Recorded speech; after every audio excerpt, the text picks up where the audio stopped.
puisse cheminer ensemble.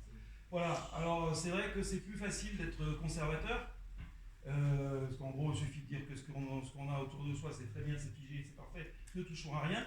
Beaucoup plus difficile d'imaginer un avenir, puis dès lors qu'on s'est mis d'accord sur le fait que la situation ne peut pas être satisfaisante, c'est là qu'il peut y avoir quelques divergences, parfois quelques acrimonies, quelquefois quelques grosses tensions, voire réelles. Et donc justement, je trouve que c'était intéressant que dans ce contexte constructif, deux associations s'entendent pour permettre la venue de Yanis Yountas. Merci d'être là, de nous faire l'honneur. Je crois que c'est nous qui essuyons les plâtres. Non, mais moi, Salerne, c'était vraiment... Oui, mais dans ta série, dans ton périple, tu arrives de Brest. Oui, je suis passé à Alès hier soir. Oui, c'est ça, Alès. Oui, et on arrive ici aujourd'hui en deuxième jour, d'où la quantité d'huile, de miel et de... voilà, c'est pas logique ici de vous amener de l'huile et du miel, mais bon, c'est... c'est même presque une concurrence déloyale, finalement. Hein. Sauf que c'est la lutte contre l'aéroport à Castelli qui finance sa lutte ainsi en vendant l'huile des camarades et des paysans en lutte, quoi. Donc du coup, c'est... voilà. Et puis nous, on cherche un petit peu à se décharger parce qu'après, on a un Tour de France pour ceux qui sont au courant. Donc si on pouvait être un peu moins chargé justement pour pouvoir charger à l'inverse les denrées pour le combat solidaire qu'on vient nous faire passer, au fur et à mesure, il faut qu'on se débarrasse un petit peu. Donc on compte sur vous, quand tu m'as fait le film, si vous voulez, nous débarrasser de quelques bidons. Petits bidons sans faire trop concurrence à la production locale. Oui, donc Salerne, c'était vraiment important. C'était bien de venir jusqu'ici parce que l'objectif numéro 1, c'était quand même Toulon. Au départ, il fallait faire une ville du Var et Toulon, bon, évidemment, il y a beaucoup d'habitants. Et au Royal de Toulon, on ne comprenait pas en plus qu'on ne reprenne pas puisqu'on a fait salle pleine. On a même refusé du monde dans la salle de 300 places, quoi. Donc, c'est des anomalies qu'on a remarquées en France ces derniers temps. C'est des cinémas où on remplissait à fond, quoi.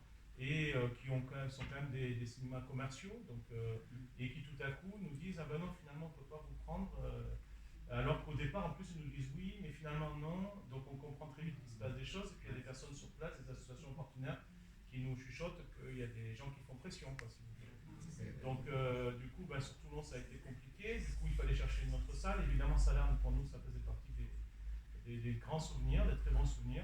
Donc on est très content de venir ici, même si évidemment on ne vous propose pas le meilleur horaire. On est conscient que autant un dimanche après-midi ça peut le faire, autant un samedi après-midi, pour les gens qui travaillent dans la semaine et qui ont que ce jour-là pour s'organiser, c'est plus compliqué. Mais au moins on est venu. Voilà, on s'est rencontrés, ceux qui pouvaient, c'est ça qui compte. Et ça nous fait très plaisir, vraiment.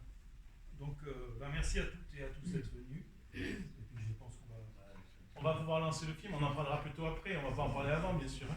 Donc voilà, c'est un film qu'on a tourné entre 2019 et 2023 dans des circonstances particulières puisque après un changement de gouvernement, la pression a été mise de façon très violente, très répressive contre le mouvement social sous ses formes diverses en Grèce, notamment dans ce fameux quartier assez connu maintenant qui s'appelle le quartier d'Exarchia à Athènes, mais pas que.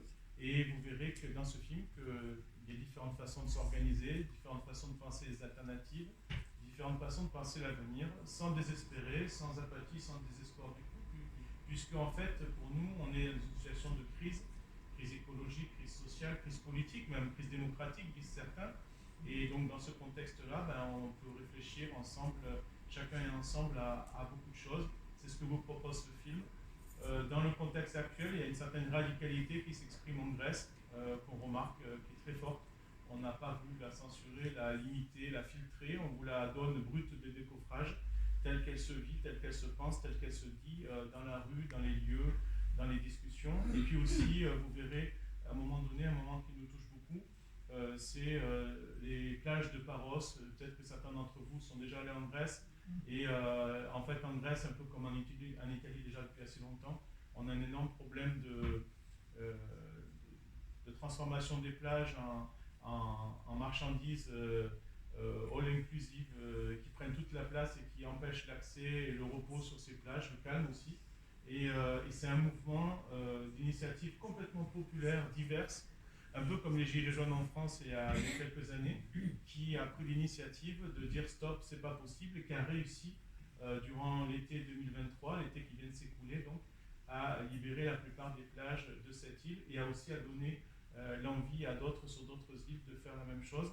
C'est parti vraiment de gens qui n'avaient pas forcément une expérience politique ou syndicale et qui, par-delà les différences, en convergence de lutte, ont réussi à libérer les plages de leur île. Ça nous a pas mal touché, ça sera plutôt à la fin du film, vous verrez. Voilà. Donc on vous retrouve tout à l'heure pour en discuter tous ensemble.